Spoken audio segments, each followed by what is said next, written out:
What's up, everyone? Welcome to my channel. If this is your first time here, please hit that subscribe button and that notification button for more updates. If you like movie reviews, I get into my little takes on them. If I liked it, if I didn't like, if you should see it in the theaters or not. Of course, go to the theaters for yourself. You should never have to listen to somebody to say if you want to go to the theater or not. But while streaming is a thing, you can always save your money. But also, I don't get so technical with my reviews like some do, which is awesome if they do it. Sometimes it opens my mind to things that I didn't see in the film, but I don't do that. And if you like short films, I create short films. Please check them out. Leave a thumbs up if you like them. Leave comments, keep it professional. I will get back to you. I would love to have that conversation on any of the things that I do. And I know I'm late, but here it is. How to Train Your Dragon by Dreamworks Animation, or Dreamworks Animation Productions, or Dreamworks Productions, but Dreamworks in general. I thought they did a great job.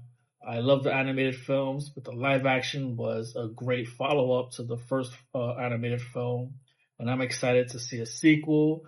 I thought the characters were well done. They really felt like they were brought to life, live action. It was great to see Gerard Butler as the father, because he did the voice of the father in the movie.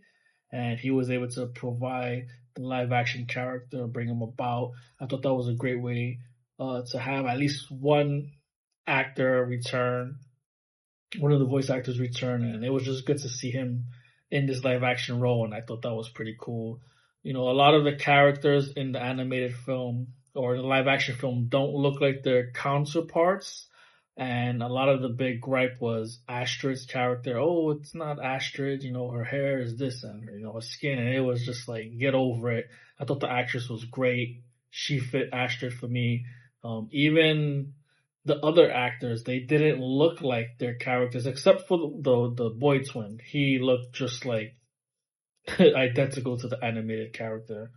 But all the rest, you know, even if they didn't look like them, it didn't bother me. Even the main character, I mean, his name escapes me, didn't really sound like him much, didn't really look like him much, but he still brought that character. Like, he still felt who I saw in the animated version in live action. Like, you don't necessarily have to 100% look like the character. And, you know, you can get into detail of or location and how someone will look, and it's just like, cut it out.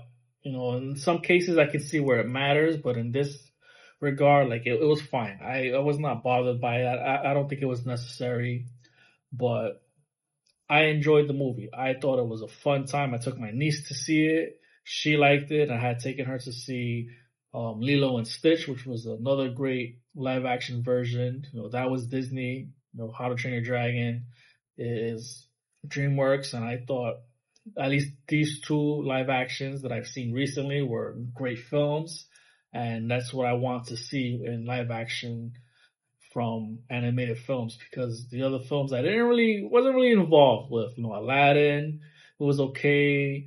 The first Lion King, I didn't see Mufasa, that was okay. Snow White was okay, like, but How to Train Your Dragon, Lilo, Stitch, like, step in the right direction. I thought they were fun.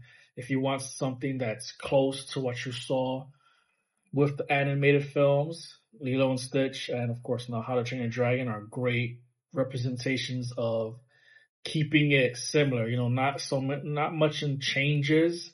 I think they need to do that with video game turned movies. Like, don't stray away so much. Just give us what we saw in the video game, what we played. Like, turn it into live action. You know, it shouldn't be that hard.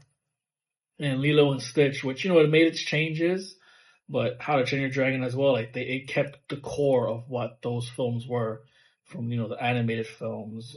And I really enjoyed them. I thought they were great. 2 thumbs up, How to Train Your Dragon. I'm looking forward to the sequel. And yeah, if you haven't seen it yet, please check it out. Make your way to the movies. I would say definitely it's a movie experience. Yeah, this was just a little quick, you know, movie review for How to Train Your Dragon. The actors did very well. It all looked good. The dragons looked great. And, you know, it's good to see CGI look good, you know, in technology and in movies, and bringing these worlds, because we need more of that in movies. You know, the fantastical elements, and How to Train Your Dragon really brought that back with, I haven't seen a fantasy-based film in a while.